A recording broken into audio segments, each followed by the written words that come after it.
दिनै थाइखाजरानि बे राइन' स्पर्टिं क्लाबनि गेलेग्रा फोथाराव दुलाराय बर' फरायसा आफादनि बानजायनायाव जिथु जोंहा गाबोन मोनसे 13 बोसोर बैसोनि गाहायनि हौवासाफोरनि बड'फा गेजेरथियारि सोलायनाय मावथांखिनि मोनसे फाइनाल मेट्स दङ।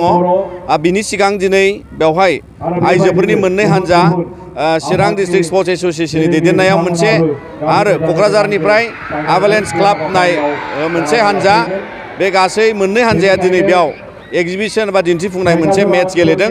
आरो बेजों लोगोसे जों गाबोननि जानो गोनां जि फाइनाल मेट्सआव बाहागो लागोन उदालगुरि जिल्ला एबसुनि दैदेननाय हानजा आरो चिरां जिल्ला एबसुनि दैदेननाय हानजा।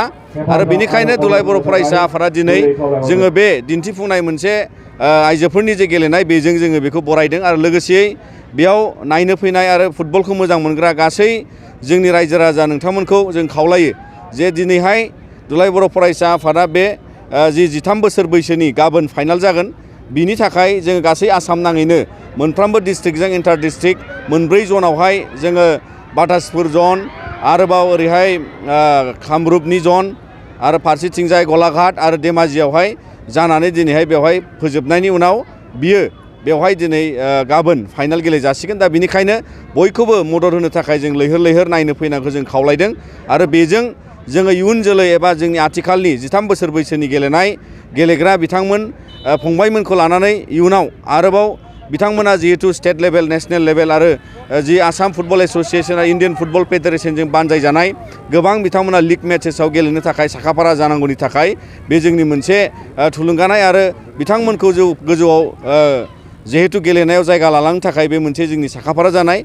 आरो बियो जोंना नैथि खेब देग्लाय जादों आरो बियो फैबाय थानाय समावबो जालांबाय थागोन। दा बिनिखायनो जोङो गासै बर' लाइमोनजों लोगोसे गुबुन गुबुन जाहाथे जोंनि हारि माहारि आरो आइजोफोरनि गेलेनाय बेखौबो जों 13 बोसोर बैसोआव लांनो थाखाय जों साखाफारा जादों। मानोना दिनै नेशनेल आरो इन्टारनेशनेल लेभेलाव बिथांमोनखौ थुलुंगा होनो थाखाय बे उन्दै समनिफ्राय बिथांमोननि जे गोसो थानाय बेखौ जोङो वेलकाम खालामो। फारसेथिं गेलेनायजों गोबां जिउ राहा लामा दानायनि माखासे राहा मोनो। जेरै जोंहा दा आथिखालाव नेशनेल लेभेलनि प्लेयारावहाय दिनै अपर्ना नार्जारी बिथांमोनहा आइजो गेलेगिरि हिसाबै आरो दिनै ISL गुबुन गुबुन जोंना लिग मेचेसआवहाय दिनैहाय ISPL आरो बेबायदि गुबुन गुबुन खेलायाव गेलेनाय जेरै दुर्गा बर', हलिचरन नार्जारी आरो बायदि जोंनि आथिखालाव आसामनि जे सेनियर टिमावबो गोबां बर' लाइमोनजों लोगोसे जोङो देरहासार जानो हानायनि मोनसे थासारि फैदों।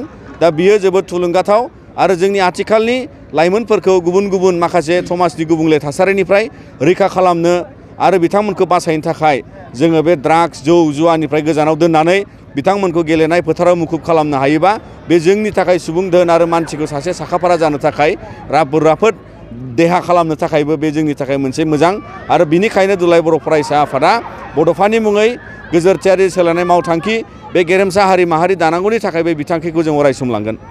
बर'फोरनि गेजेराव खालि फुटबलखौल' एसे दायथ' लाबाय थानाय बायदि नुनो मोनो, नाथाय दस्रा खेलाफोरखौ लानाय जायाखै। बेनि उनाव नोंथाङा दिनै मुंदांखायै मिथिजायो फुटबला बर'फोरनि गेजेराव, नाथाय गुबुन गुबुन गेलेनाय बिथिङावबो जोङो नुयो। एथलेटिक्सआवबो गोबां जोंनि दावगाफुनाय बर' लाइमोनफ्रा गेलेनानै आवगालांगासिनो दङ।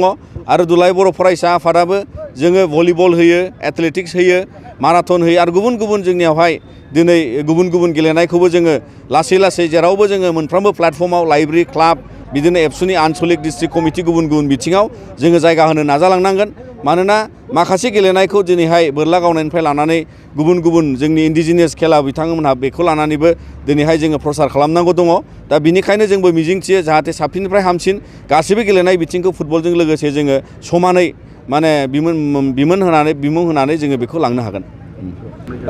गाबोननि जोंना जानो गोनां जोबथा एबा फाइनाल मेट्स जागोन आन्डार 13नि, बेवहाय जोङो गाहाय आलासि महरै मोनगोन जोंनि मानगोनां बिटिआरनि आथिखालनि चिफ बिथां प्रमद बर' बिथाङा।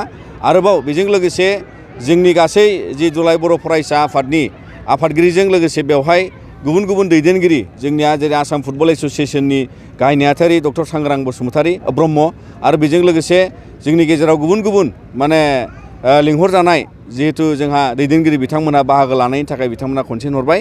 मिजिंथिदों बे जोंनि गाबोननि फाइनाल मेट्सआ मोनसे गाजा गोमजा आरो बयबो रायजोनि बाहागो लानायजों बेयो मोनसे बिराद गिदिर मोनसे जारिमिनारि मोनसे हाबाफारि जागोन। आरो बे फाइनाल मेट्सआ अरायसम जोंनि लाइमोनफोरखौ थुलुंगा होगोन होननानै जों मिजिंथियो। हारिमु हाबाफारिफोर लानाय जागोन नामा? बे फाइनाल मेट्चआ जोंना गाजा गोमजायै बावहाय फोनांजाबनानै जोङो माखासे देंखोगिरि बिथांमोनखौ जों हांख्रायनाय जादों जेरै जोंहा फुकन बर' आरो बुदां बलब बिथांमोनखौ जों हांख्रायनाय जादों आरो बेबादिनो बे लकेलनि गुबुन गुबुन हारि माहारिनि मोसानाय बर'नि गरखानि आरो बेबादिनो जोङो बावहाय मोसानाय हान्जाफोरखौबो दिन्थिफुंनाय जागोन आरो बेखायनो बयखौबो जाहाथे जोङो गोजोन होनो हायो बेबायदि राहाखौ जों लानाय जादों।